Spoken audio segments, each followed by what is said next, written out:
भाजप एकनाथ शिंदेंचा वापर करते, जवळ घेऊन भाजप शिंदेंचा गेम करणार आणि वापर संपला की भाजप शिंदेंना देखील संपवणार, अशी चर्चा तुम्ही अनेक वेळा ऐकली असेल. मात्र हलक्यात घेणाऱ्या भाजपवर पलटवार करताना मी मागे पुढे पाहत नसल्याचा इशारा एकनाथ शिंदेंनी आधी नगरपंचायत आणि नगर परिषद निवडणुकामध्ये दिला आणि त्यानंतर आता महापालिका निवडणुकामध्ये देखील अशीच परिस्थिती दाखवण्याची तयारी एकनाथ शिंदे करतायत.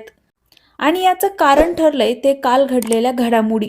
राज्यातील महापालिका एक हाती ताब्यात घेण्याच्या भाजपच्या विचाराला एकनाथ शिंदेंनी कसा सुरुंग लावला आणि भाजपला कसा धक्का दिला, हे आपण या व्हिडिओमधून जाणून घेणार आहोत. नमस्कार, मी आरती आणि तुम्ही बघताय विषय चौकातला. राज्यामध्ये महापालिका निवडणुकांसाठी उमेदवारी अर्ज दाखल करण्याचा काल शेवटचा दिवस होता. पण एखाद्या थ्रिलर वेब सिरीजलाही लाजवेल असं नाट्य काल महाराष्ट्राने बघितलं.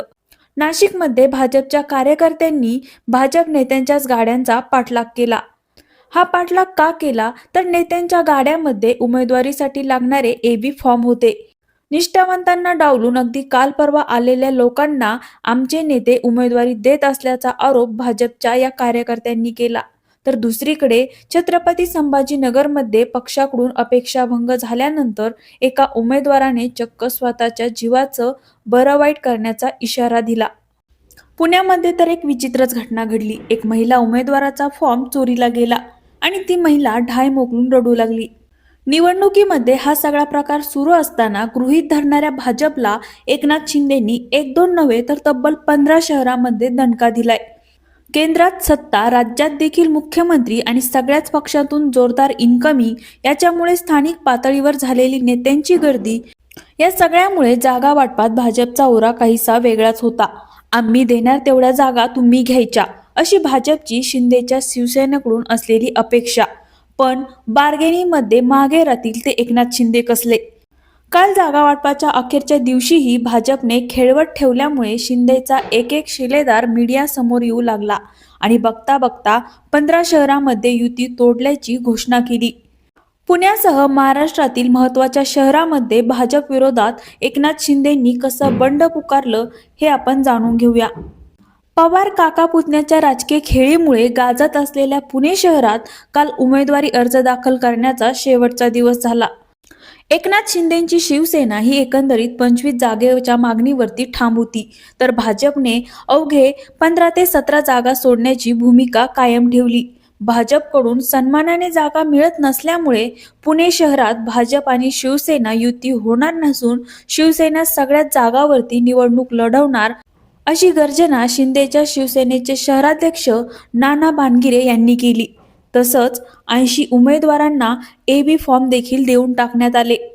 पुण्यातील पिंपरी चिंचवडमध्ये देखील शिंदेच्या शिवसेनेने स्वबळावर निवडणूक लढवण्याचा निर्णय घेतला आणि याबाबतची अधिकृत घोषणा मावळचे खासदार श्रीरंग बारणे यांनी केली.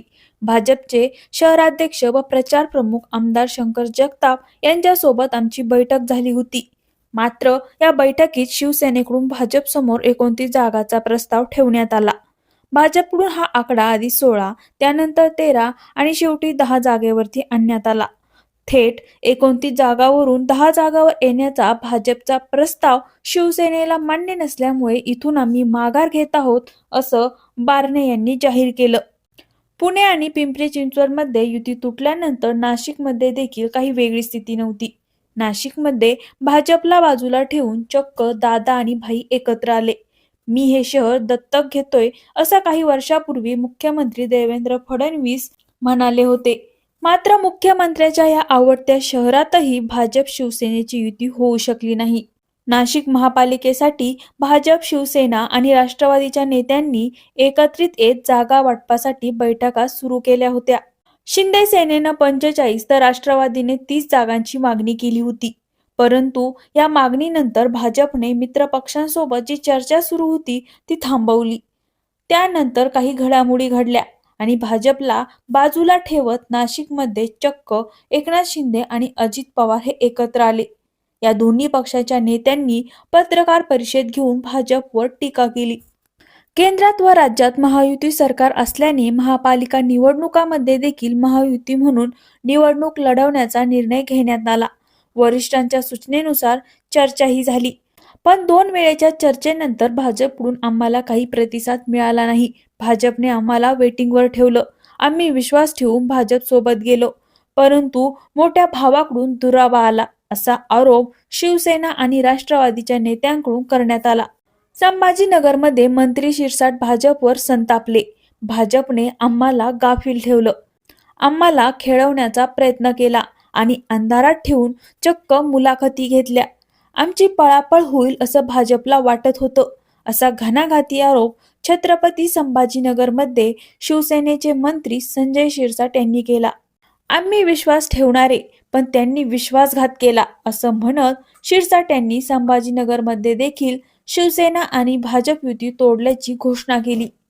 नवी मुंबईतही एकनाथ शिंदे गणेश नाईकांना भिडणार. राज्यात महायुती सरकार आल्यापासून भाजपने गणेश नाईकांच्या माध्यमातून एकनाथ शिंदेंना त्यांचाच बालेकिल्ला असलेल्या ठाण्यात घेरण्याची रणनीती आखली. नाईक यांनी थेट ठाण्यात संपर्क कार्यालय सुरू करत शिंदेंना आव्हान दिलं. नायकांच्या या आव्हानाला आता त्यांच्या घरात घुसून प्रत्युत्तर देण्याची तयारी एकनाथ शिंदेंनी केल्याचं दिसतंय. कारण नवी मुंबई शिवसेनेने एकाला चलो रेचा नारा दिला आहे. शिवसेनेचे खासदार नरेश म्हस्के यांनी पत्रकारांसमोर याबाबतची घोषणा केली आहे. एकीकडे शिंदेंच्या शिवसेनेचे एक एक करत अनेक नेते युती तोडण्याची घोषणा करत असताना उदय सामंत पुण्यात आले आणि त्यांनी मात्र एक वेगळीच भूमिका मांडली. आम्ही अजूनही युतीसाठी तयार आहोत. अर्ज मागे घ्यायला 2-3 दिवस आहेत. यामध्ये जर तोडगा निघाला तर अजूनही युती होऊ शकते, असं उदय सामंतांनी म्हटलं. आणि विशेषतः एकनाथ शिंदेच्या आदेशाने मी पुण्यात आलोय हे सांगायला देखील ते विसरले नाहीत. पण युती तोडण्याची घोषणा करणारे मंत्री संजय शिरसाट, ठाण्याचे खासदार नरेश म्हस्के हे एकनाथ शिंदेच्या आदेशाशिवाय बोलले असतील असं होऊ शकत नाही. मग असं असताना उदय सामंतांना सबुरीची भूमिका मांडायला शिंदेंनी का पाठवलं असेल? तर युती होईल, पण ती तुमच्या अटीवर नाही, तर आमचं म्हणणं विचारात घ्यावं लागेल आणि ते विचारात नाही घेतलं तर संघर्ष अटळ आहे, असा मेसेजच एकनाथ शिंदेंना भाजपला द्यायचा असावा. मुंबईतही सर्वांना आश्चर्याचा धक्का. आपल्या बार्गेनिंग पॉवरने एकनाथ शिंदेंनी राजधानी मुंबईत सर्वांना आश्चर्याचा धक्का दिला. भाजप 4050 जागा त्यांच्या तोंडावर फेकून मारेल असं म्हणत विरोधकांनी शिंदेंना डिवचलं होतं. पण एकनाथ शिंदेंनी शांत राहून आपली यंत्रणा कामाला लावली. शिंदेंनी एक एक करून ठाकरेच्या शिवसेनेचे मागच्या वेळी निवडून आलेले तब्बल 50हून अधिक नगरसेवक आपल्याकडे खेचले आणि जागा वाटप भाजप सोबत नमतं घ्यायला नकार दिला. त्यामुळे महासत्ता असलेल्या भाजपकडून मुंबईत 90हून अधिक जागा हिसकावून घेण्यात शिंदेंनी यश मिळवलं. पुणे, नाशिक आणि छत्रपती संभाजीनगरसह तब्बल 15 शहरांमध्ये एकनाथ शिंदेची शिवसेना भाजपशी 2 हात करण्यासाठी आता तयारी करते. आणि विरोधात भलेही भाजप असो, पण निवडणुकीच्या रणांगणात लढताना आपण कसलीच कसर सोडत नसल्याचं शिंदेंनी नगरपरिषद निवडणुकीत दाखवून दिलं. सोलापूर जिल्ह्यातल्या मोहोळच्या नगर परिषदेत नगराध्यक्ष पदासाठी भाजप आणि शिवसेना आमनेसामने होती. तेव्हा मोहोळमध्ये जाऊन शिंदेंनी मैदान गाजवलं आणि तिथले भाजपचे नेते राजन पाटलांना शिवसैनिकांच्या मृत्यूची जुनी फाईल ओपन करण्याचं उघड आव्हान दिलं. शिंदेंच्या याच आव्हानानंतर मोहोळची निवडणूक फिरली आणि शिवसेनेचा धनुष्यबाण चिन्हावर निवडणुकीला उभे असलेली अवघ्या 22 वर्षाची पोरगी नगराध्यक्ष झाली. त्यामुळे आता पुन्हा एकदा महापालिका निवडणुकांच्या निमित्ताने भाजपशी पंगा घेण्याचे एकनाथ शिंदेंनी ठरवल्याचं दिसतंय. या लढाईमध्ये एकनाथ शिंदे बॉस ठरतील की त्यांच्या पदरी अपयश येईल? तुम्हाला काय वाटतंय? तुमचं मत कमेंटमध्ये नक्की कळवा आणि आपल्या विषय चौकातला या यूट्यूब चॅनलला नक्की सबस्क्राईब करा.